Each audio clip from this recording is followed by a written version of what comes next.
কুষ্টিয়ায় 10.5 degree Celsius তাপমাত্রা record. হেমন্তের শীতে জুবুথুবু Kushtia. 13 December 2024। কুষ্টিয়ায় হঠাৎ করেই শীত ঝেঁকে বসেছে।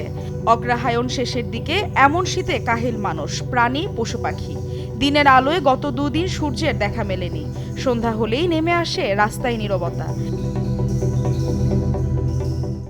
মিলিয়ন অফার ওয়ালটন ফ্রিজ কিনে পেতে পারেন 20 লক্ষ টাকা, রয়েছে কোটি কোটি টাকার নিশ্চিত উপহার।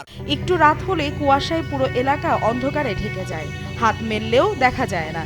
শীতের প্রকোপে নিম্নবিত্ত আয়ের মানুষ, শীতার্ত মানুষের পাশে সরকারি কোনো উদ্যোগ দেখা যায়নি।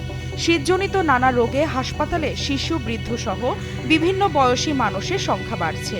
কুষ্টিয়া আবহাওয়া অফিসের কর্মকর্তা মামুনুর রহমান জানান, আজ শুক্রবার সকাল 6টায় কুষ্টিয়ায় সর্বনিম্ন 10.5 ডিগ্রি সেলসিয়াস তাপমাত্রা রেকর্ড করা হয়েছে। দিনে রাতে কুয়াশাচ্ছন্ন থাকবে, সূর্যের দেখা নাও মিলতে পারে। সামনে আরও কদিন তাপমাত্রা আরও কমতে পারে বলে জানান তিনি। এসিটিভি ডিজিটাল।